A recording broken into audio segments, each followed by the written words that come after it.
Zay ihany koa no mitondra antsika makany amin'ny tontolom-baovao manasongadina ny finoana andraisantsika vahiny ihany koa amin'ity takariva ity tsy izy akory izany fa ny mpitandrina avy ao anivon'ny FGKM fiavaozana manjaka ilafy dia ny pasteur Radoniaina Lovanirina miarabanao tonga soa amin'ity takariva ity. Miarabanao nitsaka ary miaraba ny mpijery ny vaovao ny mateve rehetra manerana ny nosy. Araka ny fanafantarana azy moa dia misy ny hetsika goavana karakarain'ny fiangonana FGKM fiavaozana manjaka ilafy amin'ny rapitso dia aloha mihitsy ianao pasteur no hitondra ny mahakasika an'izay. Ia, misaotra anao nitsaka amin'ny fanasana tonga indray ny riavana ny fotoana izay hanehoany ny olom-bovonjaka rehetra amin'ny alalan'ny fanehoana ny voninahitr'Andriamanitra, amin'ny alalan'ny fanatanterahana ny voka-dehibe fanaon'ny fiangonana. Ka ho an'ny FGKM fiavaozana manjaka ilafy dia raha ampitso alahady rojona no hanatanterahana izy io. Mety hoe ahoana ny endrik'izay voka-dehibe izay, inona no mety ho hitao, inona moa izany hoe voka-dehibe amin'ny ankapobeny? Ia, io fotoana io tokoa no hoentintsika hanehoana ny fitahiana efa nomen'Andriamanitra antsika ka hitondrantsika izay efa nanomezan'Andriamanitra antsika teo amin'ny fiainantsika araka ny voalaza ny tantara voalohany toko fa 7:24 manao hoe fa avy aminao ny zavatra rehetra ary avy aminao ihany no hanomezana ianao. Ka isika rehetra izay nahatsiaro dia manome fa izany no sitrak'Andriamanitra indrindra. Fotoana indrindra hanehoana izany fahasoavan'Andriamanitra izany ny fotoana ny voka-dehibe ka dia manentana sy manantena antsika rehetra zanaky manjaka manontolo ho avy. Manono pasteur ny fandaharam-potoana ro amin'izay rapitso izay.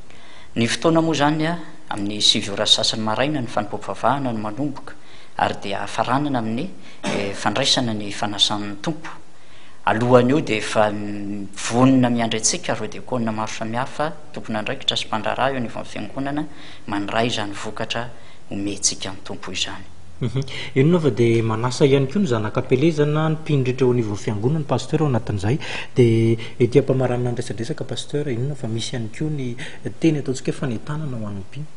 Ia, fotoana tokoa io iombonana amin'ny zanaky manjaka rehetra na ny eo toerana izay nandray fahasoavana sy isika mponina ao manjaka na isika zanak'ampelezana manana tany trano fasana eny manjaka ho tonga maro amin'ny fotoana io fa hoy ny afatry ny tompo manao hoe lazao amin'ny zanak'Israely mba handroso ny fandrosoanao riavana no hanehoan'Andriamanitra ny heriny sy ny fahefany.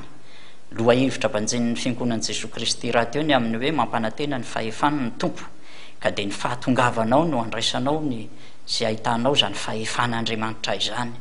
Marina fa mbola betsaka ianareo, betsaka isika ny mety mbola tsy nahazo ny valopy sainga zao ny fahatongavan'ny tenanao, ny fanolora-taonanao no valopy velona indrindra sitrak'Andriamanitra ary fanatitra velona raisiny ary ny ato fonao no rakitsoa sarobidy eken'Andriamanitra riavana ka ny fanatanterantsika ny fiarahana mivavaka ao anatiny amin'ny alalan'izany voka-dehibe tanterahana rapitso izany dia tena endriky ny fanomezantsika voninahitr'Andriamanitra.